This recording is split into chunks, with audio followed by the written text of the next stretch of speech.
Good morning students. हमने अपने पिछले लेक्चर में राजनीतिक भूगोल का विकास टॉपिक स्टार्ट किया था और उस टॉपिक में हमने बात करी थी कि राजनीतिक भूगोल के जो विकास है, जो क्रमिक विकास है, उसको 3 वर्गों में हम विभक्त कर सकते हैं। वातावरण संबंधों का अध्ययन, दूसरा राष्ट्रीय शक्ति का अध्ययन और तीसरा राजनीतिक क्षेत्रों का अध्ययन। और उस क्रम में हमने वातावरण संबंधों का अध्ययन, जो पहला वर्ग है, उसके बारे में बात करी थी। मैंने आप लोगों को समझाया था। आज उसी टॉपिक को आगे बढ़ाते हुए हम जो दूसरा वर्ग है, राष्ट्रीय शक्ति का अध्ययन, उसके बारे में मैं आप लोगों को बताऊंगी। राष्ट्रीय शक्ति का अध्ययन जो है, इसमें भौगोलिक परिवेश जो होता है, उसमें राष्ट्रीय और अंतर्राष्ट्रीय शक्ति के अध्ययन के अंतर्गत उन सभी कारकों का विश्लेषण किया जाता है जो कि एक राज्य को अथवा क्षेत्र की राजनीतिक शक्ति को प्रभावित करते हैं, उसको नियंत्रित करते हैं। इस विचारधारा के प्रवर्तक जो हैं वो फ्रेडरिक रेटजेल हुए हैं और यह सर्वमान्य तथ्य है कि राष्ट्रीय या अंतर्राष्ट्रीय शक्ति जो है वो मूलतः भौगोलिक कारकों के ऊपर निर्भर करती है। रेटजेल ने राज्य के विकास के संबंध में अपने विचार जो है वो प्रस्तुत किए और राज्य को उन्होंने एक जैविक इकाई के रूप में माना और उनके अनुसार राज्य जो है वो एक जीव है जो स्थान के लिए निरंतर संघर्ष करता रहता है, निरंतर संघर्षशील रहता है। एक राज्य उपयुक्त भौगोलिक वातावरण में अपने लिए क्षेत्र का विस्तार करता है और मैंने बताया था कि क्षेत्र का विस्तार किस प्रकार करता है कि जो शक्तिशाली क्षेत्र होते हैं वो अपने आसपास जो उनके कमजोर क्षेत्र होते हैं उनके ऊपर वो अधिकार स्थापित कर लेते हैं, कब्जा कर लेते हैं और इस प्रकार वो अपना क्षेत्र का जो है वो विस्तार करते रहते हैं और उसके पश्चात एक शक्तिशाली राज्य के रूप में वह राज्य विशेष विकसित हो जाता है। रेटजेल ने राज्य के विकास के निम्न 7 नियम वर्णित किए हैं। पहला, संस्कृति के विकास के साथ साथ राज्य का क्षेत्र विकसित होता जाता है। जैसे जैसे राज्य में संस्कृति का विकास होता है, साथ ही साथ राज्य जो है वो अपने क्षेत्र का भी विस्तार करता जाता है, उसको विकसित करता जाता है। दूसरा, राज्य का विकास अन्य विकास जैसे कि व्यापार, विचारधारा, मशीनरी, क्रियाएं आदि से होता है। तीसरा, राज्य अन्य छोटी इकाइयों को सम्मिलित करके अपना क्षेत्र विस्तार करता है। जैसा कि अभी बताया कि वो आसपास के जो छोटे और कमजोर राज्य होते हैं उनके ऊपर वो अधिकार स्थापित कर लेता है और इस प्रकार वो अपने राज्य का धीरे धीरे विस्तार करता जाता है और शक्तिशाली होता जाता है। चौथा, सीमांत राज्य रूपी जीव का बाहरी भाग है जिससे राज्य का विकास, परिवर्तन एवं शक्ति का मान होता है। सीमांत क्षेत्र जो होता है वो किसी भी राज्य विशेष का बाहरी किनारा या बाहरी क्षेत्र होता है जिसमें कि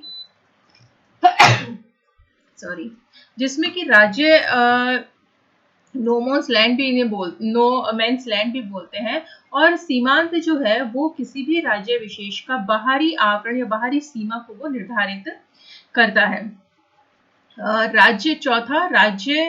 ये चौथा हुआ और पांचवा है, राज्य अपने विकास काल में अनेक उपयोगी क्षेत्र जैसे कि कृषि प्रदेश, खनिज प्रदेश, सामुद्रिक तट आदि को सम्मिलित करता है। कि जैसे जैसे राज्य अपना विकास करता है तो वो आसपास के जो मतलब कृषि के क्षेत्र होते हैं उनको अधिकार स्थापित करके अपने क्षेत्र में शामिल कर लेता है, खनिज प्रदेशों को मतलब अपने क्षेत्र में शामिल करता है, या फिर जो सामुद्रिक तट होते हैं जिनका कि बहुत अधिक महत्व होता है क्योंकि विदेशी व्यापार करने के लिए सामुद्रिक तटों की आवश्यकता होती है, क्योंकि अधिकांश व्यापार जो है वो सामुद्रिक मार्गों के द्वारा होता है।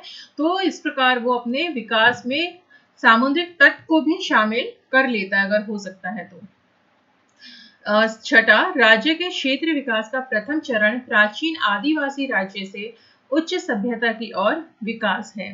कि राज्य जो है वो शुरू में तो क्या होता है कि अपने प्राचीन आदिवासी रूप में होता है। जैसे जैसे वो विकास करता जाता है तो वहां पर सभ्यता के उच्च प्रतिमान जो है वो विकसित होते जाते हैं। सातवां, राज्य का अन्य राज्यों के साथ समूह एक राज्य के पश्चात दूसरे में होता रहता है और राज्य का विस्तार होता जाता है।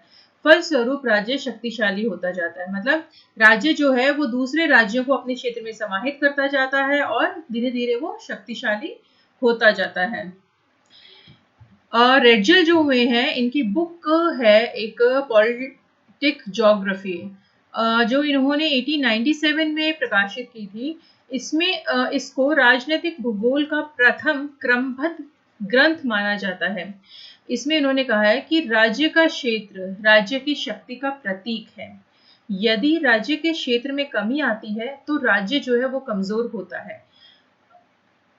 इन्होंने सीमांत को परिवर्तित परिपाक क्षेत्र, शिफ्टिंग जोन ऑफ असेंबलेशन कहा है, और यह स्थायी ना होकर के राज्य की आवश्यकता के साथ परिवर्तित होता रहता है। रेडजल ने कहा कि जो सीमांत क्षेत्र होते हैं वो मतलब स्थायी नहीं होते हैं। जैसे जैसे राज्य का विकास होता जाता है, सीमांत क्षेत्र जो होते हैं वो मतलब सिकुड़ते जाते हैं, और अंततः वो क्या होता है कि कई बार सीमाओं में परिवर्तित भी हो जाते हैं।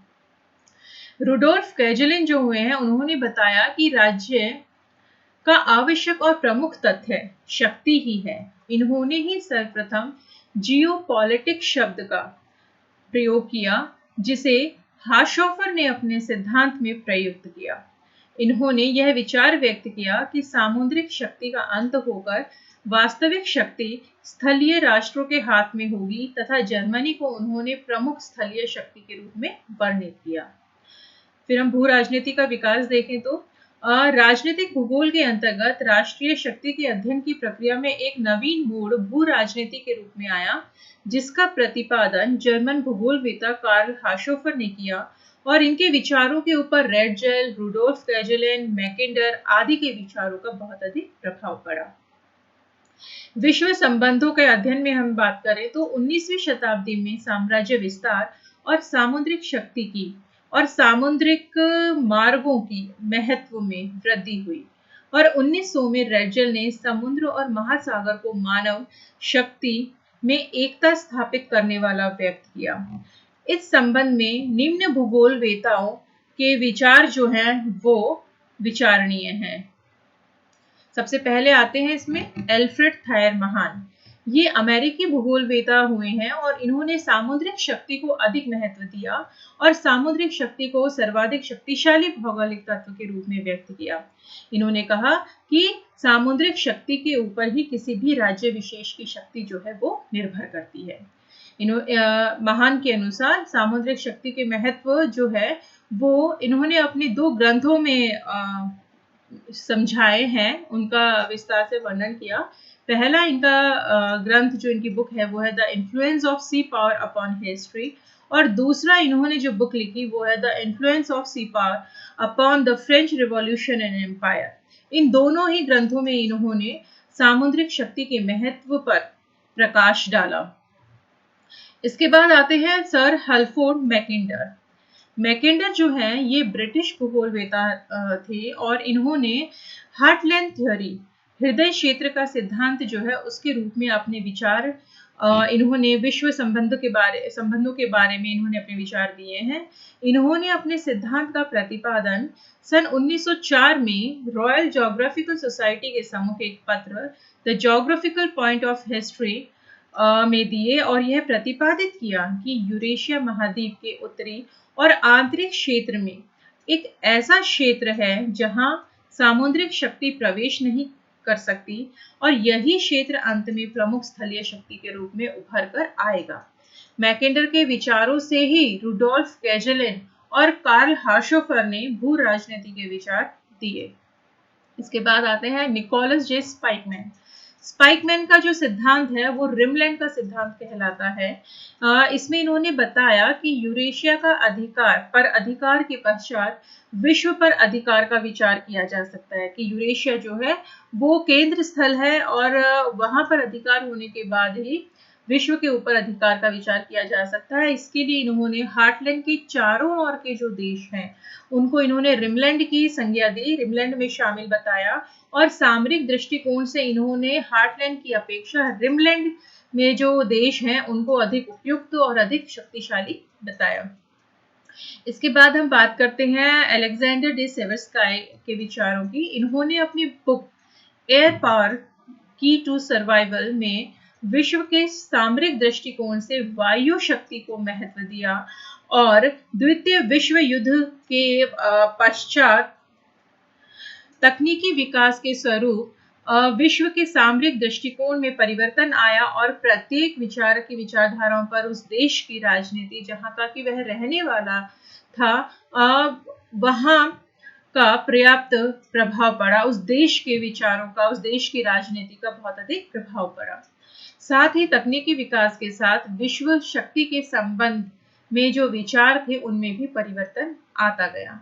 यानी कि अगर हम देखें तो महान जो हुए हैं उनके समय में उन्होंने सामुद्रिक शक्ति को सर्वाधिक शक्तिशाली बताया, सर्वाधिक महत्व दिया।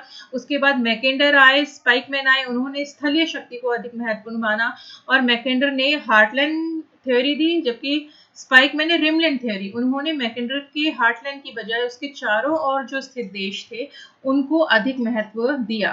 और उसके बाद जब सेवर्स्काई का समय आया, विचार इन्होंने अपने रखे, तो इन्होंने वायु शक्ति को स्थलीय शक्ति से अधिक महत्वपूर्ण बताया और अपने विचार प्रतिपादित किए।